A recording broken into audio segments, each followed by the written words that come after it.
Hello दोस्तों, स्वागत है आप सभी का। आज हम एक कुंडली का एनालिसिस करने जा रहे हैं। इसमें एक जातिका का ये सवाल है कि क्या मेरा डाइवोर्स होगा और अगर नहीं होगा तो आपको कितना परसेंट लगता है। दूसरी बात ये कि क्या एक्स्ट्रा अफेयर की कोई संभावनाएं बन सकती हैं, और कुछ प्रोफेशन को लेके सवाल है। तो खोजते हैं इस कुंडली के अंदर इन सारे सवालों के जवाबों को। पहले तो ये बता दूं कि जो भी मैंने काले रंग से लिखा है वो लगन कुंडली है, जो लाल रंग से लिखा है वो आपका नवमांश है। ठीक है, यहाँ दो कुंडलियां बनाई गई हैं। इसमें ये जो ब्लू कलर से मैंने मर्क्यूरी और वीनस को लिखा है, इसके ऊपर हमारा सबसे ज्यादा केंद्र रहेगा। और ये इसलिए इस रंग से लिखा है क्योंकि ये भी राशि परिवर्तन वाली कुंडली है, इसलिए राशि परिवर्तित करके दोनों ही कुंडलियों को बनाया गया है। अब देखें कि जो लगन मिला था वो था 10 डिग्री और राशि थी वृश्चिक स्कॉर्पियो। तो स्कॉर्पियो राशि के अंदर 10 डिग्री मतलब अनुराधा नक्षत्र। अनुराधा नक्षत्र के स्वामी जो हैं वो होंगे शनि, तो लग्नेश हमारा हो गया शनि।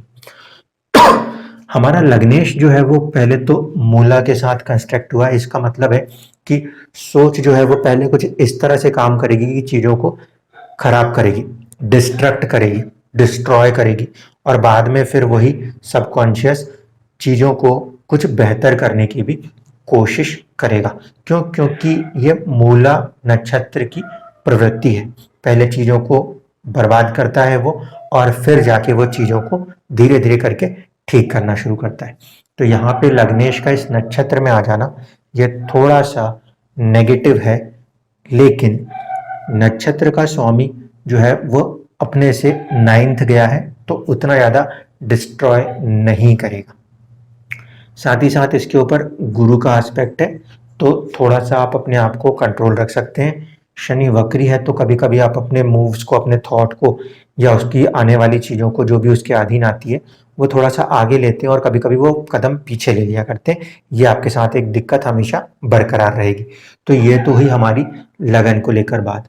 अब हम देखें कि जो हमारा लग्नेश है वो तो ठीक है, वो गया है धन भाव में, तो कहीं ना कहीं वो अपना धन कमाने की एक प्रवृत्ति उत्पन्न कर सकता है। शनि रिलेशंस को ज़्यादा नहीं मानता। ये मटीरियलिस्टिक साइड से देखें या आध्यात्मिक साइड से देखें तो ज़्यादा उन्नति दिखाता है। तो सबकॉन्शियस माइंड यहाँ पे इन बातों को शो करता है। अब जो फर्स्ट हाउस है, फर्स्ट हाउस के अंदर एस्पेक्ट जो था वो था सूर्य और बुध का। ठीक है, सूर्य और बुध का एस्पेक्ट है आपके फर्स्ट हाउस के ऊपर, तो कहीं ना कहीं सूर्य जो है वो आपके थॉट प्रोसेस में कुछ ना कुछ एग्रेशन और कुछ ना कुछ ईगो जरूर देगा। यहाँ पे इंपॉर्टेंट ये है कि सूर्य जो है वो सबसे स्ट्रॉन्गेस्ट प्लेनेट है 158 यानी 1.58 के बल के साथ, और सबसे कमजोर है वो है गुरु, 100 भी पूरा नहीं हो पाया। अब इस परिस्थिति में देखिए क्या दिक्कत है। सूर्य जो है वो 10th हाउस का लॉर्ड है और 7th में आ गया। ये इस बात के लिए तो अच्छा है कि इंसान किसी बड़े पद पे काम कर सकता है। ठीक है, लेकिन सूर्य जैसा एक जला देने वाला ग्रह जब 7th हाउस में आया है तो ये मैरिटल रिलेशंस के अंदर काफी चीजों को बर्बाद कर सकता है, ईगो क्लैशेस बना सकता है, बेवजह के प्रॉब्लम्स क्रिएट कर सकता है। तो यहाँ पे सूर्य की प्लेसमेंट, भले वो 10th हाउस का लॉर्ड है, अपने से 10th है, प्रोफेशन के लिए अच्छा है, लेकिन मैरिड रिलेशन के लिए यहाँ पे सूर्य उतना अच्छा नहीं माना जाएगा। दूसरी बात यह है कि सूर्य जिस राशि में है वो उसके स्वामी को अपना मित्र नहीं समझता।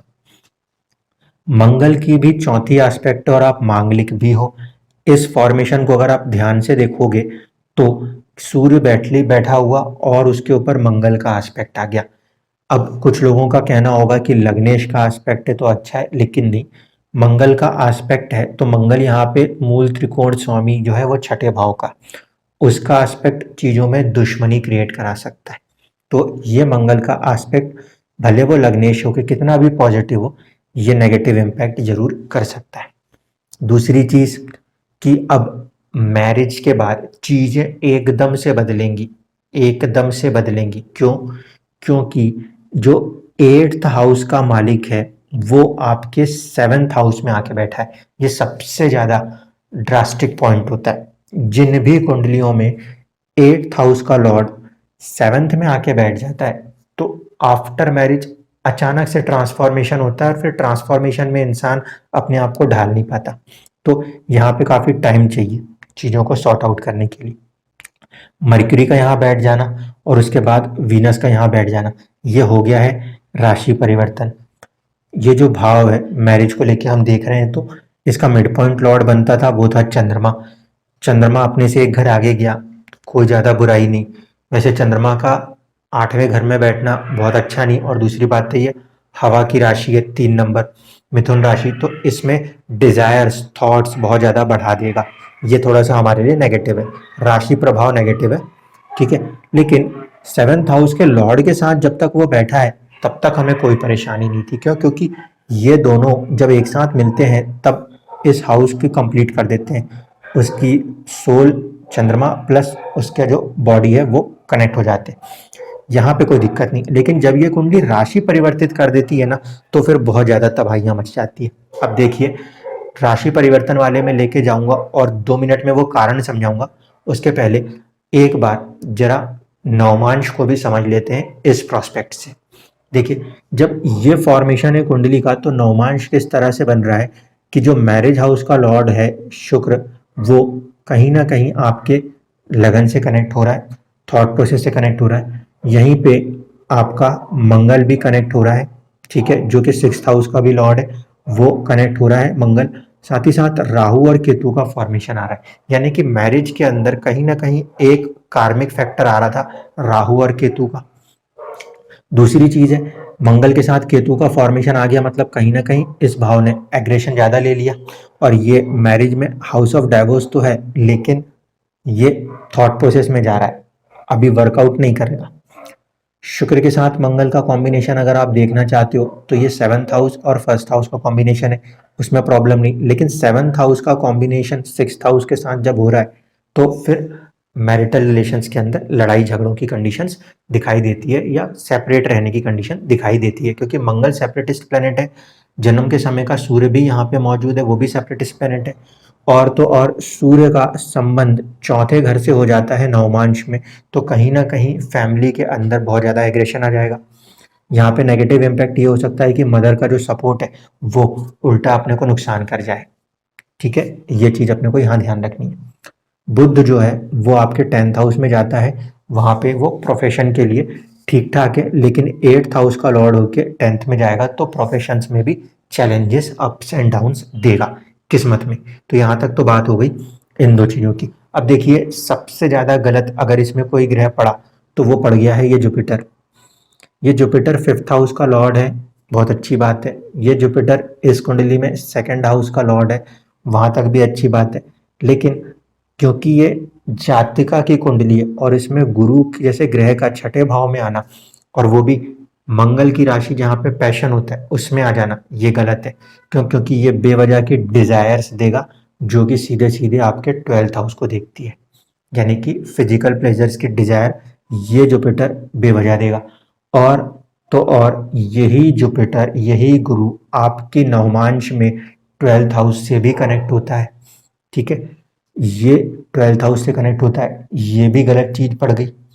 हाँ, ये जरूर है कि थोड़ा सा कंट्रोल करेगा, लेकिन 12th हाउस का लॉर्ड होके वीनस 8th हाउस में बैठा था। इसका 8th हाउस में बैठना इन चीजों के अंदर कुछ कमियां दिखाता है, और यहाँ पे शनि का बैठ जाना, शनि का 8th हाउस में बैठ जाना, ये लॉन्गेविटी ऑफ द रिलेशंस को शो करता है। तो मैंने आपसे कहा कि आप 100 या 1000 या 10,000% ले रहे हो, वो इस कंडीशन में ले लो कि शनि जो है वो आपकी मैरिज को किस्मत में कहीं ना कहीं बचा रहा है, लेकिन वो क्योंकि विपरीत है, यानी कि वो अपने से रेट्रोग्रेड चल रहा है, तो आप कभी खुद से झटका करके कि भाई मैं जो है नहीं चाह रही ब्रेक करूं, उस कंडीशन में आपका माइंडसेट आपको डिस्टर्ब कर सकता है। अन्यथा कोई दूसरा ग्रह की पोजीशन ऐसी मुझे नहीं लग रही जो ब्रेक करा दी। अब दशा अभी जो चल रही है वो चल रही थी गुरु में राहु की, तो आप देख लीजिए गुरु जो है किस्मत में वो 12th हाउस से कनेक्टेड है, मानसिक कष्ट देगा। और राहु जो है वो कहीं ना कहीं मौजूद है इसके साथ षडाष्टक। और तो और जो अभी गोचर चल रहा है उसमें भी राहु आपका यहीं पे मौजूद है, इस कारण से भी सेपरेशन हो रहा है, क्योंकि केतु का एस्पेक्ट है 7th हाउस पे, इसीलिए अलग रहना पड़ रहा है। जुपिटर आपके नवंबर में 20 नवंबर के बाद से यहाँ पर आ चुके हैं, और यहाँ पे इनके आने के कारण इनका एस्पेक्ट 8th हाउस पे भी है, 12th हाउस पे भी है, 10th हाउस पे भी है, तो प्रोफेशंस के लिए अच्छा है। जुपिटर कुछ हद तक इसको मेंटेन करने की कोशिश करेगा कि चीज़ें नॉर्मल न्यूट्रल हो जाए। तो यहाँ तक ये वाली जब तक कुंडली थी तो बात बहुत अच्छी थी। अब आपका जो दूसरा सवाल था, अफेयर्स एंड एक्स्ट्रा वाला कोई केस बन सकता है क्या? तो वो जरूर बन सकता है, वो इसमें आता है। देखिए, जैसे ये कुंडली राशि परिवर्तन कर लेगी तो क्या होगा कि वीनस आ जाएगा अपने 7th हाउस पे। देखने के लिए बाकी चीजें मुझे अब समझाने की जरूरत नहीं है, बाकी की सारी चीजें मैं यहाँ समझा चुका। अब 2 मिनट के अंदर आपके उस सवाल का जवाब देख लीजिए।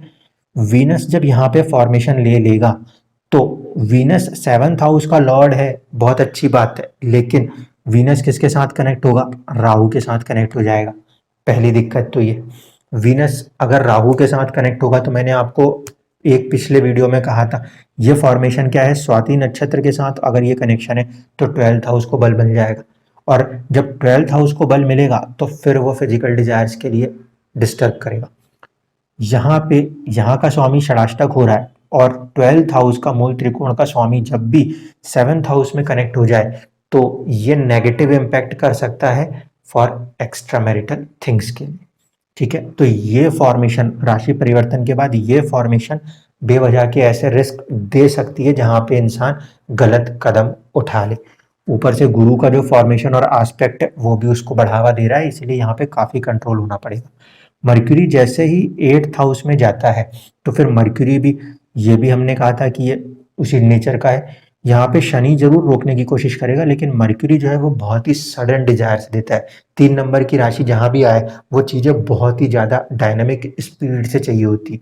तो अगर किसी दिन आपने ये डायनामिक स्पीड के चक्कर में आके कोई गलत कदम उठा दिया तो हाँ, उस दिन ये बड़ी गलतियां हो सकती। नवमांश में अंदर हम जब इसको चेंज करेंगे तो शुक्र जो है यहाँ से चला जाता है, अपना षडाष्टक हो जाता है। जब ये षडाष्टक होता है तो इसका मतलब है कि इस फॉर्मेशन में जो मैरिज हाउस की हेल्थ होगी वो डिस्टर्ब हो जाएगी, क्योंकि वो अपने से 8th फॉर्मेशन हो रही है किस्मत में।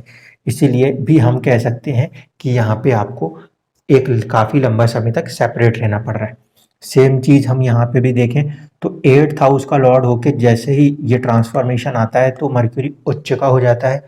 ऐसे में 8th हाउस को भी बल मिलता है और साथ साथ रिस्क टेकिंग कैपेसिटी बढ़ जाती है। इस फॉर्मेशन में मैंने कई बार आपको दिखाया है कि अगर चीज़ें पॉजिटिव हो तो इंसान काफ़ी रिस्क टेक कर सकता है, लेकिन वो लोग रिस्क टेक करते हैं एंटरप्रेन्योर साइड से। आप गलत साइड पे रिस्क मत टेक कर देना, नहीं तो ये किस्मत का स्वामी नहीं है, अष्टम का स्वामी है, बेवजह जिंदगी तबाह हो जाएगी। प्रोफेशन को लेके बात करनी थी, उसको भी देख लीजिए। प्रोफेशन में यहाँ मर्क्यूरी का कनेक्शन है जो कि 8th हाउस का लॉर्ड है, तो कुछ परेशानियां देगा। और सिंस यहाँ पे केतु का फॉर्मेशन है, केतु की वहां पे नक्षत्र भी आता है, ठीक है, और सूर्य से भी वो दोस्त है। लेकिन यहाँ पे जब भी आप कोई काम करोगे तो इतना ध्यान रहे कि आप वो काम को ज़्यादा से ज़्यादा 1.5 साल तक करोगे, उसके बाद उस प्रोजेक्ट को चेंज करना, ऐसे वाले काम करिएगा, अन्यथा आपकी जॉब ही 1.5 साल में चेंज हो जाया करेगी। यहाँ वाली कंडीशन को देख लें तो यहाँ 8th हाउस का कोई फॉर्मेशन नहीं है, सूर्य की एस्पेक्ट दोनों तरफ से है, तो ये कहा जा सकता है कि प्रयास हो सकते हैं सरकारी उसमें, और कुछ हद तक शायद पॉलिटिक्स या ऐसी कंडीशनों में भी। लेकिन ज़्यादा स्ट्रांगली ये कुंडली विदेश को कनेक्ट कर जाएगी, क्योंकि जो आपका सबकॉन्शियस माइंड शनि है वो उसको देख भी रहा है, और किस्मत की कुंडली में कहीं ना कहीं वो इससे जुड़ भी रहा है, तो ये संभावनाएं ज़्यादा बनती हैं। आपका जो आने वाले समय में कनाडा और बाहर का ऑस्ट्रेलिया का वीज़ा वगैरह है वो चीज़ें आपको मिल जाएंगी। दशा जो है वो आखिरी है जुपिटर में राहु वाली, इसके बाद दशा जो है वो शनि की आ जाएगी। शनि का ये फॉर्मेशन मुझे साफ कहता है कि मैं बोल दूं कि हाँ, 100 क्या 10,000% आप ले लो, मैथमेटिकली ये सेव करने की कंडीशन रखता है। इसका दूसरा रीज़न ये है कि चंद्रमा से शनि जब भी 7th होता है तो वो कहीं ना कहीं एक बॉन्डिंग को क्रिएट करके रखना चाहता है।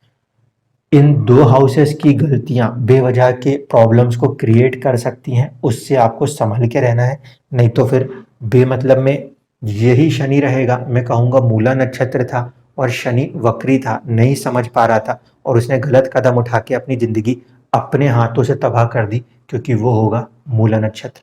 तो उम्मीद है कि आप शनि पे वो इल्ज़ाम नहीं आने देंगे, खुद को पूरी तरह से कंट्रोल करके रखें और ज़्यादा से ज़्यादा हो सकता हो तो माइंड को कंसंट्रेट करने के लिए अपने अंदर झाँकने की कोशिश कीजिएगा, इंट्रोवर्ट ऑब्जर्वेशन कीजिएगा, जो मैंने बहुत पहले केतु के वीडियो में समझाया था। धन्यवाद।